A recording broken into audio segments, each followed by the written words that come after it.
अज्ञानतिमिरान्धस्य ज्ञानाञ्जनशलाकया चक्षुरुन्मीलितं येन तस्मै श्रीगुरुवे नमः। जय श्री कृष्ण चैतन्य प्रभो नित्यानंद श्री अद्वैत गदाधर श्रीवासादि गौर भक्तवृंद। हरे कृष्णा कृष्णा कृष्णा हरे हरे, हरे राम राम राम हरे हरे, हरे कृष्णा कृष्णा कृष्णा हरे हरे, हरे राम राम राम हरे हरे, हरे कृष्णा कृष्णा कृष्णा हरे हरे, हरे राम राम राम हरे हरे। हरे कृष्णा। सभी भक्तों को सादर प्रणाम। चैतन्य चरितामृत सत्र 170 170 में सभी भक्तों का स्वागत है। हम सभी यहाँ पर कृष्णदास कविराज गोस्वामी द्वारा लिखित एवं भक्ति वेदांता स्वामी श्रील प्रभुपाद द्वारा तात्पर्य सहित विवेचित चैतन्य चरितामृत पुस्तक को श्रवण करने का प्रयास कर रहे हैं, जहाँ अंत लीला जिसमें 20 अध्याय हैं, उसके अध्याय संख्या 12 में श्री चैतन्य महाप्रभु और जगदानंद पंडित के स्नेहपूर्ण व्यवहार के 155 छंदों के इस कथानक में हम सभी भाग 3 आज के सत्र के लिए 102 से लेकर 155 तक जगदानंद का स्नेहपूर्ण क्रोध और भगवान की प्रतिक्रिया, इसके बारे में श्रवण करेंगे। जैसा कि पूर्ववर्ती दो सत्रों में हमने इस अध्याय के बारे में श्रवण किया, शिवानंद सेन ने नित्यानंद प्रभु के क्रोध को भी भगवान की कृपा समझी, क्योंकि क्रोध भी स्वजनों पर किया जाता है। अन्य जनों पर किया गया क्रोध किसी न किसी परिणाम का भागी बनता है, और नित्यानंद प्रभु के क्रोध को, जो नित्यानंद प्रभु के द्वारा कृत्रिम क्रोध था, जिससे भगवान के भक्त की महिमा में बहुगुणित वर्धन हो सके, उनके द्वारा प्रदर्शित किया गया था। शिवानंद सेन ने इसे उनकी अतीव कृपा समझी। तो एक और मार्ग में पुरी आते हुए उन्हें नित्यानंद प्रभु की कृपा इस प्रकार प्राप्त हुई, और दूसरी ओर जगन्नाथपुरी पहुंचने के उपरांत चैतन्य महाप्रभु ने गोविंद से कहा, जब तक शिवानंद सेन और उनका परिवार पुरी में है, उन्हें मेरे भोजन का उच्चिष्ट प्रदान किया जाए, उनके रहने करने के लिए विशेष सुविधा ध्यान रखी जाए। तो दोनों ओर से, क्रोध हो या स्नेह हो, अतीव स्नेह और अतीव क्रोध दोनों अतिशय कृपा पात्र को प्राप्त होता है, और शिवानंद सेन के ऊपर हुई इस कृपा का कृष्णदास कविराज गोस्वामी ने छंद संख्या 1 से लेकर 53 तक उल्लेख किया। 54 से 60 तक परमेश्वर दास मोदक, जो इस बार शिवानंद सेन के संग पूरी यात्रा में आते हैं, उनका यहाँ उल्लेख करते हैं कृष्णदास कविराज गोस्वामी, क्योंकि उनके द्वारा उस कथा को स्मरण किया गया है जहाँ बचपन में चैतन्य महाप्रभु उनकी दुकान से मिष्ठान्न लेकर आनंद पूर्वक खाया करते थे।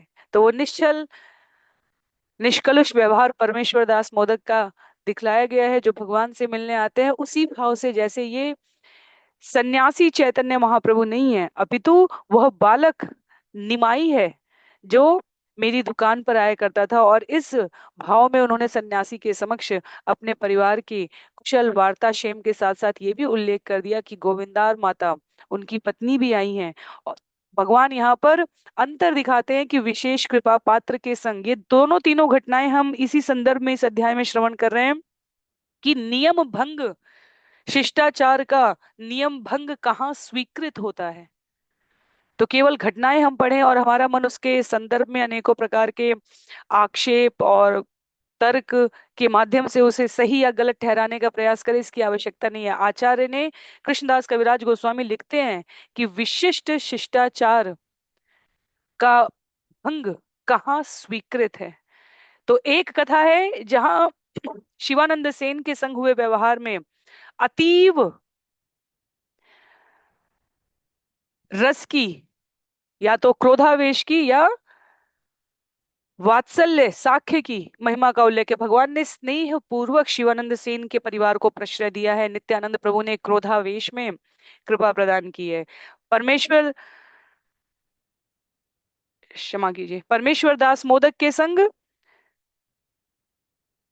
निष्कलुष, भगवान दुनिया के लिए भगवान है, कान्हा दुनिया के लिए पूर्ण पुरुषोत्तम है, जैसे मैया यशोदा के लिए उनकी संतान है, उस भाव में परमेश्वर दास मोदक ने उनके संग वार्ता की है। वहां शिष्टाचार का नियम भंग है, पर आचार्य कहते हैं ये अत्यंत मधुर है और स्वीकृत है। तीसरा विषय जो हम श्रवण कर रहे हैं वह छंद संख्या 86 से आरंभ हुआ है, जहां जगदानंद पंडित जो भगवान के संग अति स्नेह पूर्वक व्यवहार करते थे, और उस स्नेह में कभी कभी वो भगवान के ऊपर क्रोध कर देते थे। और भगवान ने एक वर्ष पूर्व, वर्तमान समय में जहाँ शिवानंद सेन को कृपा प्राप्त हुई, उसके एक वर्ष पूर्व भगवान ने उन्हें नदिया भेज दिया था, माता शची का विशेष हालचाल और उनको सूचना पहुंचाने के लिए कि भगवान वास्तव में उनके द्वारा प्रस्तुत किए गए भोग को आकर स्वीकार करते हैं। मैया को नहीं सोचना चाहिए कि ये उनका मात्र भ्रम है, कि या वो विस्मृत कर जाती हैं कि उन्होंने भगवान को भोग नहीं लगाया, अपितु भगवान उनके लगाए भोग को आकर स्वीकार करके चले जाते हैं। और कई बार मैया इसलिए दोबारा भोजन बनाकर विग्रह के समक्ष अर्पित करती थी। उन्हें लगा कि उन्हें कोई स्वप्न आया है कि उन्होंने भोग लगाया और निमाई खा गए। तो जगदानंद पंडित भगवान के अतीव कृपा पात्र, यहाँ लिखते हैं कृष्णदास कविराज गोस्वामी, उनकी जय हो। उन पर श्री चैतन्य महाप्रभु की इतनी कृपा है कि जो भी उनसे मिलता है वो सोचता है कि अब मुझे साक्षात श्री चैतन्य महाप्रभु की संगति मिल गई है। तो जब तक नदिया में जगदानंद पंडित रहे, अद्वैत आचार्य से मिलने गए, अन्य भक्तवृंद से मिलने गए, और सब सोचते कि पुरी से जगदानंद पंडित नहीं आए हैं, स्वयं चैतन्य महाप्रभु आए हैं। तो आज के सत्र के लिए आरंभ करेंगे छंद संख्या 102 से 155 तक। शिवानंद सेन गृह याई या रहीला, चंदनादि तैल तहाँ एक मात्रा कैला। जगदानंद पंडित कुछ काल के लिए शिवानंद सेन के घर में रहे। तभी उन दोनों ने लगभग 16 सेर चंदन का सुगंधित तेल तैयार किया। और यदि मुझे सही से स्मरण है, सेर का अर्थ संभवतः किलो में होता है। एक मात्रा 16 सेर का मतलब हुआ करीब 15 किलोग्राम के नजदीक। हाँ, तो एक सेर में कुछ ही कम किलोग्राम होगा। 16 सेर चंदन के सुगंधित तेल का अर्थ हुआ करीब 15 किलो सुगंध सुगंधित तेल चंदन का इन दोनों ने, शिवानंद सेन ने और जगदानंद पंडित ने तैयार किया है। सुगंधि करिया तैल गागरी भरिया, नीलांचले लैया आइला यतन करिया। उन्होंने सुगंधित तेल से एक मिट्टी का बड़ा घड़ा भरा, और जगदानंद पंडित बड़े यत्न से उसे नीलांचल जगन्नाथपुरी ले आए। तो यात्रा में साथ में आए हैं जगदानंदपुरी। गोविंदेर ठाई तैल धरिया रखीला, प्रभु अंगे दीह तैल गोविंदे कहीला। इस तेल को गोविंद की निगरानी में रख दिया गया, और जगदानंद ने उनसे अनुरोध किया इस तेल को महाप्रभु के शरीर में मल दिया करना। तो प्रतिदिन जब गोविंद भगवान के सेवक हैं, उनकी निरीक्षण में, उनकी निगरानी में जगदानंद पंडित ने कहा कि इस तेल को भगवान को इस प्रकार अर्पित करना। तबे प्रभु ठाई गोविंद कैला निवेदन, जगदानंद चंदन आदि तैला आनी ये छन। इसलिए गोविंद ने श्री चैतन्य महाप्रभु से कहा, जगदानंद पंडित कुछ सुगंधित चंदन का तेल ले आए हैं। तार इच्छा प्रभु अल्प मस्तक केला गाय, पित्त वायु व्याधि प्रकोप शांत हैया याय। ये उनकी इच्छा है कि आप उनके सिर पर थोड़ा सा तेल लगाएं, इससे पित्त, क्षमा कीजिए, ये उनकी इच्छा है कि आप अपने सिर पर थोड़ा सा तेल लगाएं, इससे पित्त तथा वायु के कारण जो रक्तचाप है वह काफी कम हो जाएगा। एक कल सुगंधि तैल गौड़े ते करिया, इहा आनी आछे बहु यतन करिया। उन्होंने बंगाल में एक बड़ा घड़ा तेल तैयार किया है, और इसे वे बड़े प्रयत्न से, यत्न से यहाँ ले आए हैं। प्रभु कहे सन्यासीर नाही तैले अधिकार, ताहा ते सुगंधि तैल परम अधिकार। महाप्रभु ने उत्तर दिया, सन्यासी को तेल से, वह भी विशेषतया इस प्रकार के सुगंधित तेल से कोई प्रयोजन नहीं होता, इसे तुरंत यहाँ से ले जाओ। तो सन्यासी के जो लक्षण बताए गए हैं उसमें रघुनंदन भट्टाचार्य स्मार्त विधि विधानों में उल्लेख करते हैं, प्रातः स्नाने व्रते श्राद्धे द्वादश्याम ग्रहणे तथा मध्यलेप समम तैलम तस्मात् तैलम विवर्जयेत। जिसने व्रत ले रखा हो, यदि वह प्रातः काल स्नान के समय, श्राद्ध आदि अनुष्ठान संपन्न करते समय या द्वादशी के दिन अपने शरीर पर तेल का मर्दन करता है, मानो वह अपने ऊपर मदिरा डालता है। तेल का प्रयोग निषेध है। तो संन्यास व्रत में इसे निष्कृत किया गया है। और आगे उल्लेख करते हैं रघुनाथ भट्टाचार्य की पुस्तक तिथि तत्व में श्रील प्रभुपाद यहाँ बतला रहे हैं, गृहीतम च शार्षपम तैलम यत्तैलम पुष्पवासितम अदुष्टम पक्व तैलम च तैलाभ्यंगे च नित्यश। इसका अर्थ है कि घी, सरसों का तेल, पुष्प तेल तथा पकाए हुए तेल का प्रयोग केवल गृहस्थ ही करें। तो अतीव कठोर ये नियम होते हैं। जगन्नाथे देह तैल दीप ये न ज्वले तार परिश्रम है बेपरम सफले। चैतन्य महाप्रभु ने इसे पूर्णतया अस्वीकृत कर दिया। उन्होंने कहा यह तेल जगन्नाथ मंदिर में दे दो जहां इसे दीपकों में जलाया जा सके। इस तरह से तेल बनाने का जगदानंद का परिश्रम पूरी तरह सफल हो जाएगा। यही कथा गोविंद जगदानंदेर कहिला मौन करी रहिला पंडित किछु न कहिला। जब गोविंद ने यह समाचार जगदानंद पंडित से कहा तो जगदानंद पंडित मौन रह गए और एक शब्द भी नहीं बोले। दिन दश गेले गोविंद जाना इला आर बार पंडित तेरे इच्छा तैल प्रभु करे अंगीकार। जब 10 दिन बीत गए तो गोविंद ने पुनः श्री चैतन्य महाप्रभु से कहा, जगदानंद पंडित की इच्छा है कि आप यह तेल स्वीकार करें। शुनि प्रभु कहे किछु सकृद वचन मर्दनिया एक राख करी ते मर्दन।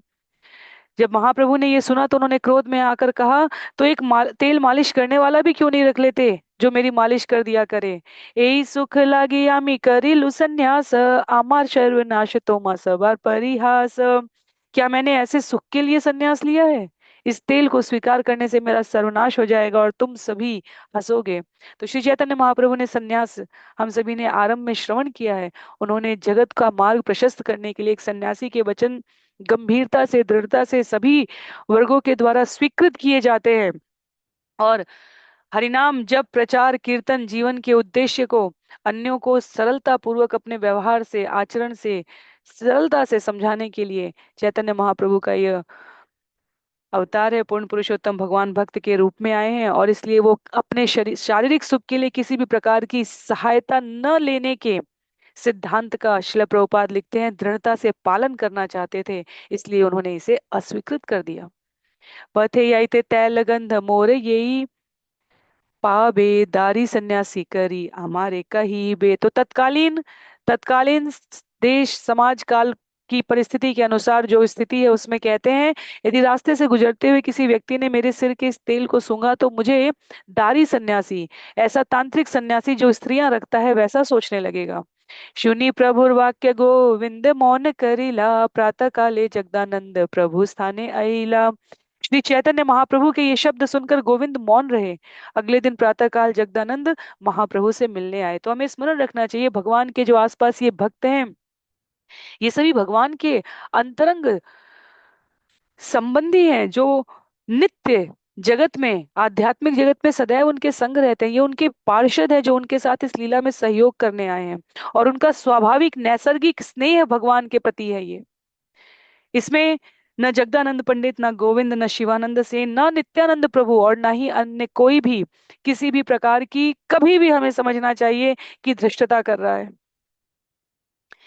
ये पात्र देश काल परिस्थिति से परे हैं। ये भगवान के संग का आस्वादन लेना चाहते हैं। इनके लिए महत्वहीन है कि भगवान इस जगत में भौतिक लीला कर रहे हैं या आध्यात्मिक जगत में है। ये सदैव भगवान के संग रहते हैं। और हम सभी इन सत्रों को श्रीमद् भगवत गीता और भागवतम का क्रमशः श्रवण करने के उपरांत समझने का प्रयास कर रहे हैं कि भगवान अपने व्यवहार से, जब तक भगवान ने नरसिंह अवतार लिया, मत्स्य अवतार लिया, भगवान ने कूर्मा अवतार लिया, इन सभी अवतारों में अन्य जीव कह सकते हैं कि वह भगवत प्राप्ति के लिए कैसे प्रयास करें, क्योंकि ना तो वो हिरण्यकशिपु बनने का सामर्थ्य रख सकते हैं। हर कोई हिरण्यकशिपु की तपस्या को भी हम किसी भी स्तर पर कम नहीं आंक सकते। और ना ही इस प्रकार देव धनुष की लड़ाई हो कि भगवान को कश्यप अवतार में आना पड़े। तो भगवान अपने इस मनुज अवतार में भी, राम और कृष्ण में भी विशिष्ट व्यक्तित्व समझे जाएं तो भी भगवान अब भक्त का भाव लेकर आए हैं। तो भगवान अपने सभी प्रकार के कृत्यों से भक्तों को सुख देने के लिए, जीवों को उनके लक्ष्य के लिए मार्ग प्रशस्त करने के लिए आते हैं। और चैतन्य चरितामृत में जो भगवान के हृदय का प्रवेश द्वार है, इन अत्यंत गंभीर सामान्य से दिखने वाली पर गंभीर शिक्षाओं के द्वारा जीवों को सतर्क रहने के लिए प्रेरित कर रहे हैं। तो जब जगदानंद प्रभु गोविंद के द्वारा किए गए प्रयास के पश्चात ये जान गए कि भगवान ने यह सुंदर सुगंधित तेल स्वीकार नहीं किया है, तो कुछ एक दिन के उपरांत वो उनसे मिलने आए। कहते हैं जब मिलने आए तो संवाद है यहाँ पर छंद संख्या 116 में। प्रभु कहे पंडित तैल आनिला गौड़ हईते अमित सन्यासी तैल ना पारी लई ते। भगवान को पता है कि जगदानंद पंडित का इस शरीर में पद उनसे शिष्टाचार में वरिष्ठ होने के कारण सम्माननीय है। तो जगदानंद पंडित को कहने की आवश्यकता नहीं पड़ी, उनके आते ही भगवान स्वयं अपनी ओर से सूचित कर रहे हैं कि वो इसे क्यों अस्वीकार कर रहे हैं। कहते हैं श्री चैतन्य महाप्रभु ने जगदानंद पंडित से कहा, हे पंडित, आप मेरे लिए बंगाल से कुछ तेल लाए हैं, किंतु सन्यासी होने के कारण मैं उसे स्वीकार नहीं कर सकता। जगन्नाथे देह लैया दीप ये न ज्वले तोमार सकल श्रम हई बेसफले। ये तेल जगन्नाथ मंदिर में दे दीजिए, जिससे इसे दीपों में जलाया जा सके। इस तरह तेल बनाने का आपका यह श्रम सफल हो जाएगा। पंडित कहे के तुम्हारे कहे मिथ्या वाणी आमी गौण है ते तैल कभू नहीं आनी। जगदानंद पंडित ने कहा, आपसे ये झूठी कहानियां कौन कह रहा है? मैं तो बंगाल से कभी तेल ही नहीं लाया। तो जगदानंद पंडित भी अपना कि मुझे कुछ खराब लगा है, ये भगवान और भक्त का अपना भाव विनिमय है, मुझे कुछ अप्रिय लगा है, ये प्रदर्शित नहीं कर रहे हैं जगदानंद। पर कृत्रिम रूप से कब तक प्रदर्शित नहीं करेंगे? वो कहते हैं मैं तो लाया ही नहीं हूँ। एता बलि घर है ते तेल कलश लैया प्रभु रागे आंगी नाते फैली लाभांगिया। ये कहकर जगदानंद पंडित ने तेल का घड़ा कमरे से निकाला और श्री चैतन्य महाप्रभु के सामने इसे आंगन में फेंक दिया और तोड़ डाला। तैल भांगी से ही पथे निज घर घिया शुइया रहिला घरे कपाट खिलिया। घड़ा तोड़ देने के बाद जगदानंद पंडित अपने घर लौट आए, भीतर से दरवाजा बंद कर लिया और लेट गए। तृतीय दिवस प्रभु तार द्वारे यैया उठह पंडित करी कहे न डाकिया। 3 दिन के बाद श्री चैतन्य महाप्रभु उनके कमरे के दरवाजे के पास गए और कहा, हे जगदानंद पंडित, कृपया उठो। आजी भिक्षा दीवा आमाय करी या रंधने मध्याह्ने आसी बेबे याई दर्शने। मैं चाहता हूँ कि आज आप स्वयं मेरे लिए दोपहर का भोजन बनाएं। अभी मैं दर्शन करने मंदिर जा रहा हूँ, मैं दोपहर को लौटूंगा। इत बलि प्रभु गेला पंडित उठीला स्नान करी नाना व्यंजन रंधन करीला।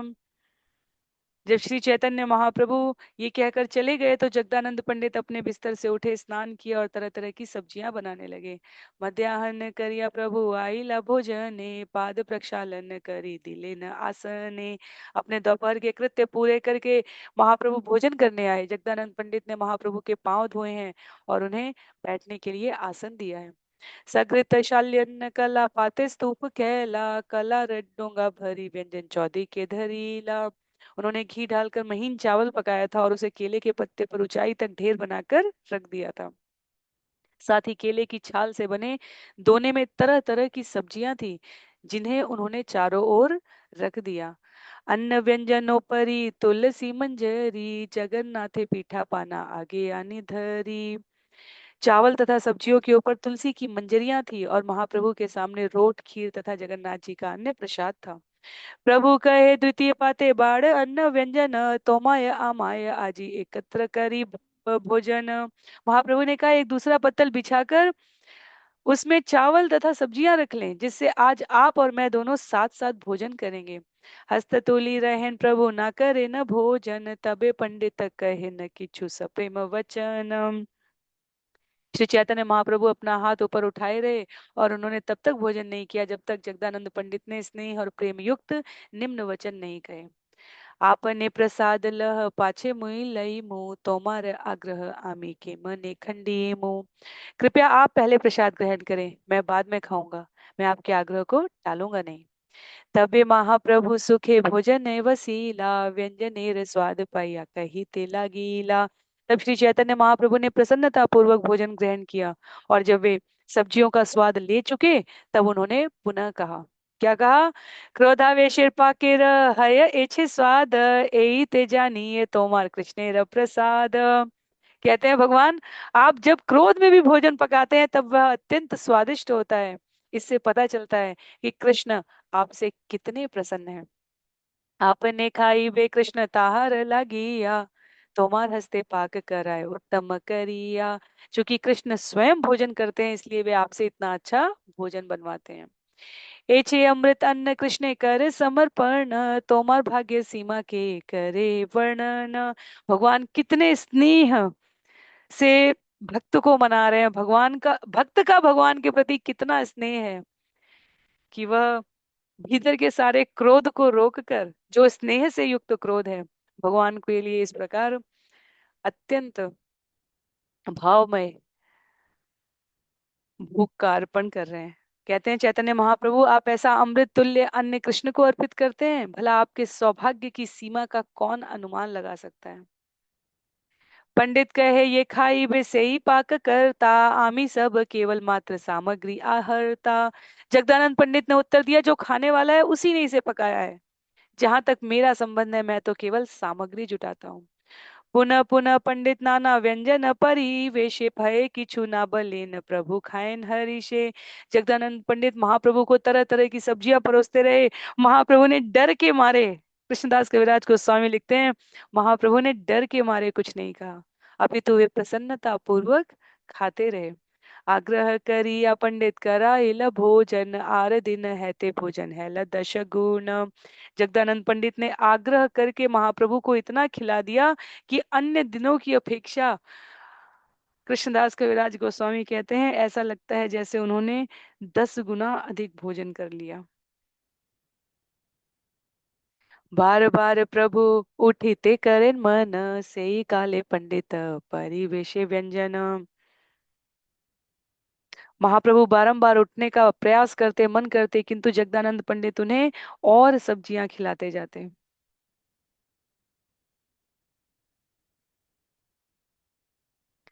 किछु बलिते नारेन प्रभु खाए न तरासे, ना खाई ले जगदानंद करीबे उपवासे। श्री चैतन्य महाप्रभु उनको अधिक खिलाने से मना नहीं कर पाए। भगवान भय युक्त दिख रहे हैं अपने भक्त के स्नेह के आगे। वे खाते गए और डरते रहे कि यदि वे खाना बंद कर देंगे तो जगदानंद उपवास करेंगे। तो लगभग 10 गुना नहीं, भगवान तो समस्त जगत का भक्षण कर सकते हैं। यहाँ कृष्णदास कविराज गोस्वामी के शब्दों में निर्णयात्मक है कि भगवान ने 10 गुना खा लिया है, ऐसा जगदानंद के स्नेह में वहां उपस्थित होकर। तबे प्रभु कहन करी विनय सम्मान, 10 गुण खायो अला एबे कर समाधान। अंत में महाप्रभु ने आदर पूर्वक निवेदन किया, हे जगदानंद, मैं जितना खाने का अभ्यस्त हूँ, उससे 10 गुना अधिक भोजन आपने करा दिया, अब तो बंद करें। तबे महाप्रभु उठी कैला आचमन, पंडित अनिल मुख वास माल्य चंदन। श्री चैतन्य महाप्रभु उठ खड़े हुए और उन्होंने अपने हाथ मुंह धोए। तभी जगदानंद पंडित मसाले, मुख शुद्धि, माला तथा चंदन लेप लेकर आ जाते हैं। तो चंदन आदि लैया प्रभु वसीला से स्थाने, आमार आगे आजी तुमी करह भोजने। चंदन लेप तथा माला स्वीकार करने के बाद महाप्रभु बैठ गए और बोले, अब आप मेरे सामने भोजन करें। पंडित कहे, प्रभु याई करो न विश्राम, मुई एबे लई प्रसाद करी समाधान। जगदानंद ने उत्तर दिया, हे प्रभु, आप जाकर आराम करें, मैं कुछ प्रबंध कर लूं, तब प्रसाद ग्रहण करूंगा। रसोई कार्य कह छे रामाई रघुनाथ, इहाँ सब आय दीते चाहे किछु व्यंजन भात। रामाई पंडित तथा रघुनाथ भट्ट ने रसोई का कार्य किया है, मैं उन्हें कुछ अन्न तथा सब्जियां देना चाहता हूँ। प्रभु कहन गोविंद तुमी इहाँ ही रही बा, पंडित भोजन कैले आमारे कही बा। तब महाप्रभु ने गोविंद से कहा, तुम यहीं रहो, जब पंडित जी भोजन कर चुके हों तब आकर मुझे बतलाना। एत कही महाप्रभु करी लगमन, गोविंदेर पंडित की छु कहे न वचन। तो जब गोविंद को रोका, जब महाप्रभु ये कहकर चले गए, तो जगदानंद पंडित गोविंद से बोले, तुम्हें शीघ्र यहाँ करते पाद संवाहने, कही है पंडित एबे वसील भोजने। तुम तुरंत जाओ और महाप्रभु के पैर दबाओ। तुम उनसे कह सकते हो कि पंडित अभी अभी अपना भोजन करने के लिए बैठा हुआ है। तुम्हारे प्रभु शेष रखी मुधरिया, प्रभु निद्रा गेले तुम्ही खाई आसिया। मैं तुम्हारे लिए महाप्रभु के भोजन का कुछ शेष रख दूंगा। जब वे सो जाएं तो आकर अपना भोजन ले लेना। रामाई नंदाई आर गोविंद रघुनाथ सबारे बाटिया दिला प्रभु व्यंजन भात। इस तरह जगदानंद पंडित ने महाप्रभु के शेष प्रसाद को रामाई नंदाई गोविंद तथा रघुनाथ भट्ट में वितरित कर दिया। आपने प्रभु शेष करीला भोजन तबे गोविंदेर प्रभु पठाइला पून। उन्होंने स्वयं ही श्री चैतन्य महाप्रभु द्वारा छोड़े गए भोजन का शेष खाया और तब महाप्रभु ने फिर गोविंद को भेजा। देख जगदानंद प्रसाद पाय कि न पाय, शीघ्र आसी समाचार कही बे अमाय। महाप्रभु ने उनसे कहा, जाओ और देखो कि जगदानंद पंडित खा रहे हैं कि नहीं, फिर तुरंत लौटकर मुझे बताओ। गोविंदासी देखी कैल पंडितेर भोजन, तबे महाप्रभु स्वस्ति करिल शयन। यह देखकर कि जगदानंद पंडित सचमुच खा रहे हैं, गोविंद ने महाप्रभु को सूचित किया। तब वे शांत हुए और सो गए। जगदानंदे प्रभु ते प्रेम चले एई मथे, सत्य भामा कृष्ण यचे शुनि भागवते। जगदानंद पंडित तथा श्री चैतन्य महाप्रभु के बीच ऐसा स्नेह युक्त प्रेम व्यवहार उसी तरह चलता रहा जैसे कि श्रीमद् भागवत में कथित सत्यभामा तथा कृष्ण के बीच के प्रेम व्यवहार के समान था। जगदानंदेर सौभाग्येर के कही पे सीमा, जगदानंदेर सौभाग्येर देह से उपमा। भला जगदानंद पंडित के भाग्य की सीमा का अनुमान कौन लगा सकता है। वे स्वयं ही अपने सौभाग्य के उदाहरण हैं। कहते हैं आगे यहाँ पर, जगदानंदेर प्रेम विवर शून्य यही जन, प्रेमे रस स्वरूप जाने पाए प्रेम धन। जो कोई भी जगदानंद पंडित तथा श्री चैतन्य महाप्रभु के बीच के इस प्रेम व्यवहार के विषय में सुनता है या जगदानंद की पुस्तक प्रेम विवर्त को पढ़ता है, वह समझ सकता है कि प्रेम क्या है। यही नहीं, उसे कृष्ण का प्रेमावेश प्राप्त होता है। तो विवर्त शब्द के लिए यहाँ पर जगदानंद यहाँ पर सत्यभामा के भाव को, सत्यभामा के समकक्ष किए गए व्यवहार को प्रदर्शित कर रहे हैं। इसमें हमें किंचित आश्चर्य नहीं है कि यहाँ स्पष्ट रूप से कृष्णदास कविराज गोस्वामी का मंतव्य है कि जगदानंद पंडित वास्तव में सत्यभामा के स्वरूप में, रूप जगदानंद पंडित का है, स्वरूप सत्यभामा का है, भाव सत्यभामा का है। तो यहाँ पर विवर्त, उनके पुस्तक का नाम है प्रेमा विवर्त। विवर्त का अर्थ बतलाते हैं कृष्णदास कविराज गोस्वामी, जो जैसा दिखता है उसका सर्वथा विपरीत मानना। हमें जगदानंद पंडित कैसे प्रतीत हुए? अत्यंत क्रुद्ध, किंतु उनका क्रोध श्री चैतन्य महाप्रभु के प्रति उनके अत्यधिक प्रेम की अभिव्यक्ति।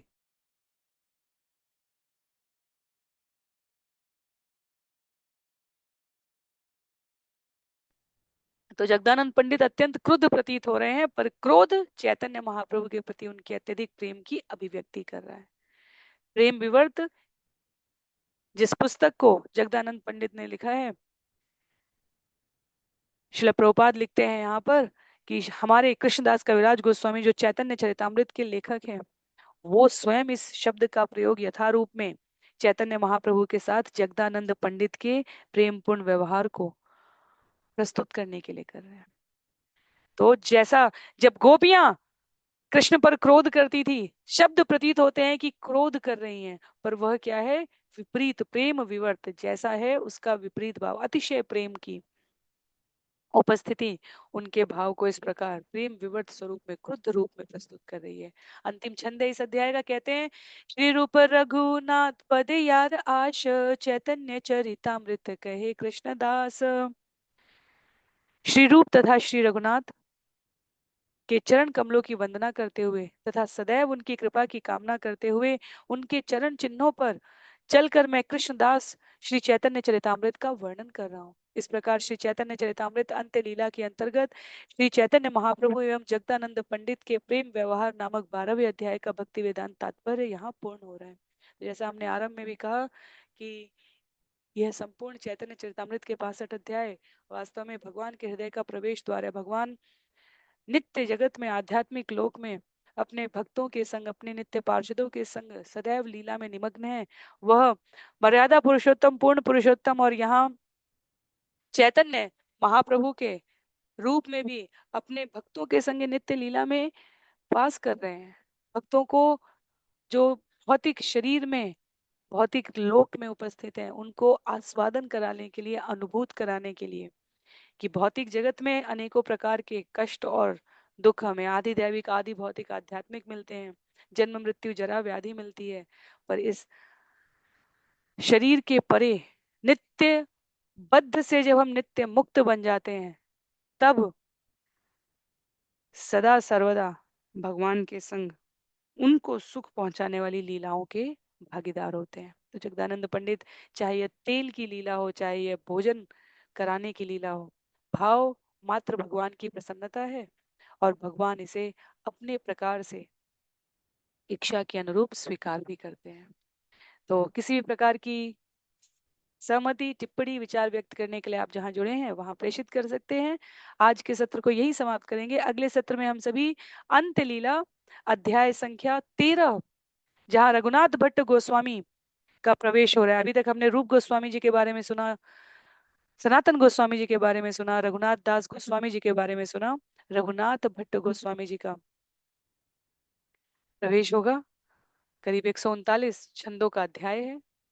तो उसे अगले सत्र में हम सभी श्रवण करने का प्रयास करेंगे। सभी को बहुत बहुत आभार। कृष्णदास कविराज गोस्वामी जी की जय, श्री चैतन्य चरितामृत की जय, श्रील प्रभुपाद की जय, श्रील गुरुदेव की जय, अनंत कोटि वैष्णव वृंद की जय, नामाचार्य श्रील राज ठाकुर की जय। हरे कृष्ण।